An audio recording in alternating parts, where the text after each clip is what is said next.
सभी मसीह भाई बहन आप सबको जय मसीह की।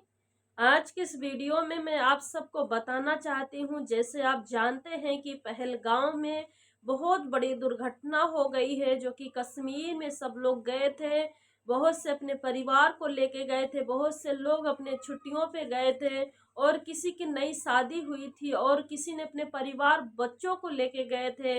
लेकिन उन्होंने उनके साथ बहुत बड़ा घटना हुआ, जो कि आतंकियों ने उन लोगों को धर्म नाम के कारण, जाति के नाम के कारण उनके ऊपर अटैक किया और उन्होंने कितने लोगों को मार के गिरा दिया।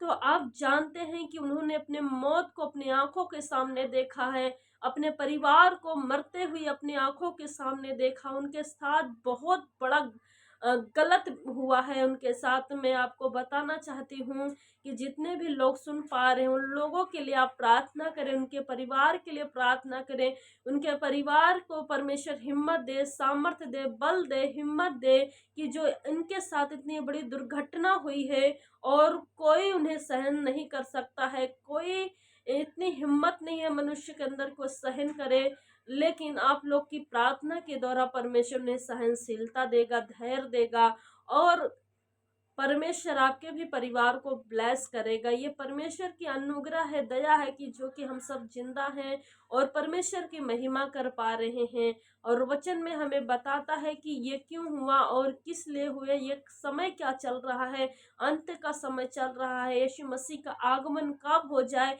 किसी को पता नहीं है। इसलिए जागते रहो, प्रार्थना करते रहो और वचन में बने रहो कि कोई हमें परीक्षा में ना डाले और हम परमेश्वर में और परमेश्वर मुझ में बढ़ता जाए, और परमेश्वर की अनुग्रह दया में हम सब परमेश्वर के राज्य के लिए तैयार किए जाए।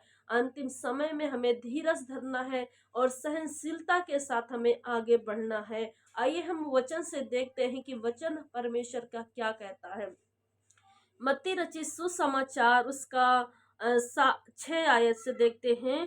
तुम लड़ाइयों और लड़ाइयों की चर्चा सुनोगे तो घबरा ना जाना, क्योंकि इनका होना अवश्य है, परंतु उस समय अंत ना होगा। क्योंकि जाति पर जाति और राज्य पर राज्य चढ़ाई करेगा, और हर जगह अकाल पड़ेंगे और भूकंप होंगे। हालेलुया। परमेश्वर का वचन बताता है इन सब का होना अवश्य है, और ये जब सुनोगे तो घबरा मत जाना। लड़ाइयाँ होगी, एक दूसरे पर चढ़ाई करेंगे, देश देश के ऊपर, राज्य राज्य के ऊपर, और इतना सताएंगे, इतना परेशान करेंगे। तो आपको क्या करना है? मजबूत बनना है। और जब ऐसा होगा, ये अंत का चिन्ह है। यीशु मसीह तब नहीं आएगा, बहुत ही अभी क्या है, ये तो शुरुआत है। अभी बहुत ही हमें मजबूताई के साथ खड़ा होना है। तब भी अंत नहीं होगा। जब मनुष्य असहन हो जाएगा, नहीं सह पाएगा, पूरे पृथ्वी पर परमेश्वर का संदेश जब तक नहीं फैलेगा, तब तक परमेश्वर यीशु मसीह नहीं आएंगे। और हमें अंत के समय में मजबूताई के साथ अड़े और खड़े रहना है, प्रार्थना में और वचन में, और परमेश्वर के वचन को अपने अंदर धारण कर लेना है, परमेश्वर के वचन के अनुसार चलना है। तभी हम परमेश्वर के राज्य के वारिस हो पाएंगे। हालेलुया। ये सब जो अकाल पड़ रहे, भूकंप हो रहा, हर जगह देखो लड़ाइयाँ, जाति जाति के ऊपर, धर्म के नाम पर कितना लोगों को सताया जा रहा, परेशान किया जा रहा है। परमेश्वर ने मनुष्य को बनाया है अपनी समानता, अपने स्वरूप में। ना कोई जाति ना कोई धर्म था, लेकिन परमेश्वर हम सबको अपने जैसे बनाए। लेकिन आज मनुष्य इस पृथ्वी में आके धर्म, जाति का बैर भाव, नफरत, ये क्या हुआ है? मनुष्य ने अपने अंदर ये सब धारण किए हैं। परमेश्वर के विशेष जो है वचन है, आज मनुष्य के अंदर नहीं दिखाई दे रहा। परमेश्वर का स्वभाव नहीं दिखाई दे रहा। एक दूसरों को मार काट, नफरत, जलन, ईर्षा इतना बढ़ जा रहा है। ये परमेश्वर का क्रोध है, परमेश्वर का ये अंत का समय को दर्शाया जा रहा है। इसलिए हम सबको निरंतर उन लोगों के लिए प्रार्थना करना है जिन्होंने अपने परिवार को खोया है, जिन्होंने अपने बच्चों को खोया है, अपने हस्बैंड को खोया, वाइफ को खोया है। लगातार उनके लिए प्रार्थना कर रहे हैं। और ये बहुत दुख की बात है कि आज उनके साथ ऐसा गलत निर्दोष लोगों को ऐसे मारा जा रहा है। बहुत ही शर्मसार हो चुका है उनके लिए। कितना वो उनके साथ ऐसा नहीं होना चाहिए था, लेकिन आज उनके साथ ऐसा हुआ है। तो हमें प्रार्थना करना है। प्रार्थना में परमेश्वर उनके परिवार को संभाले, उन्हें शक्ति देना, सामर्थ्य देना, उनके परिवार को शांति दे। परमेश्वर उन्हें शांति देगा और इन्हें हिम्मत देगा, ताकत देगा और परमेश्वर उन्हें आशीष देगा। आप लोग लगातार उनके परिवार के लिए, फैमिली के लिए लगातार प्रार्थना करते रहें। परमेश्वर उन्हें संभाले, उनको आशीष दे, बरकत दे। आइए हम सब लोग प्रार्थना करेंगे उनके परिवार के लिए। धन्यवाद देते हैं जीवित और सामर्थ्य यहोवा खुदावन यीशु मसीह, हम आपका धन्यवाद देते हैं परमेश्वर।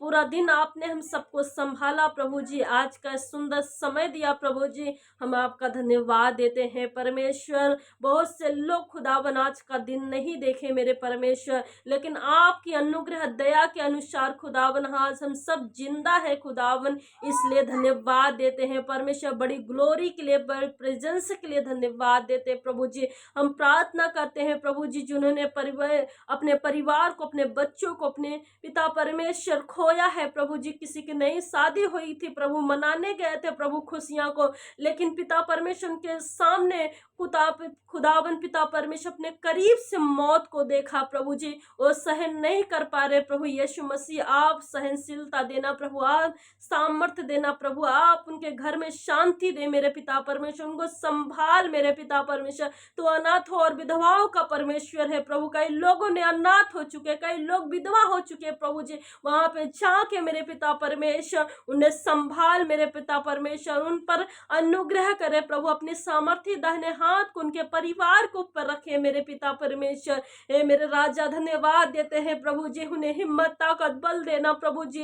ये यीशु पिता आप उन्हें संभाल लेना मेरे परमेश्वर, उनको बरकत दे मेरे पिता परमेश्वर। जितने भी पिता परमेश्वर लड़ाइयां झगड़े नफरत हो रहे मसीह यीशु के नाम से खत्म हो जाए प्रभु। दुष्ट की सारी युक्तियां नाश हो जाए पिता परमेश्वर। जो लोगों ने पिता परमेश्वर उनको मारा प्रभु जी, उन्हें ब्लेस कर उनका पलटा आप ले पिता परमेश्वर।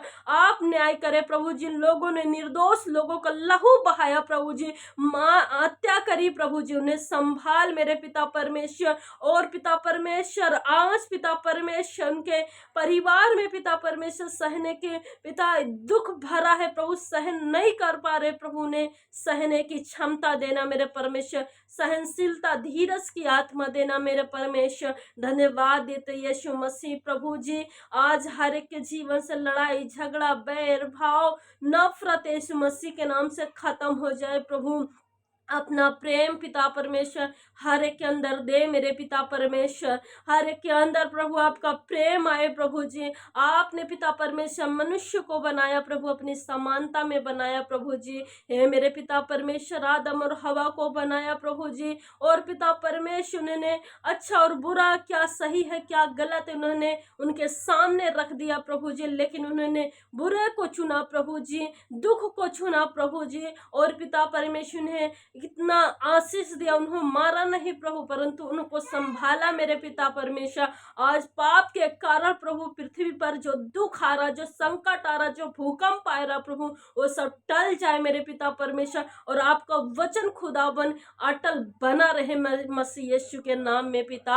आपका धन्यवाद देते हैं महान जीवित और सामर्थ्य यहोवा, उनको परमेश्वर संभाल मेरे पिता परमेश्वर। उन बच्चों को संभाल प्रभु जिन्होंने अपने माता पिता को खोया है मेरे पिता परमेश्वर। आज जो अनाथ हो चुके हैं प्रभु, उन बच्चों को संभालना प्रभु जी, उनके परिवार को संभालना मेरे परमेश्वर। तूने कहा जन्माने वाली माँ भूल जाएगी, परंतु यहोवा कभी ना भूलेगा परमेश्वर। संकट के समय तू उनके संग संग रहे मेरे पिता परमेश्वर। उनके इर्द गिर्द पवित्र आत्मा आप रहे प्रभु जी, और पिता उन्हें संभाल लेना मेरे परमेश्वर। धन्यवाद देते हैं प्रभु जी, तेरी महिमा तेरी बड़ाई होए कि वचन को आपके सामर्थ्य और बलवंत हाथों में सौंप देते हैं। प्रार्थना को मसीह यीशु के नाम से मांगते हैं, आमीन। परमेश्वर आप सबको बहुत आशीष दे और लगातार आप प्रार्थना करते रहें और उनके फैमिली को परमेश्वर सहनशीलता की, धीरज की और सहने की क्षमता देगा। परमेश्वर आप सबको ब्लेस करे, आमीन।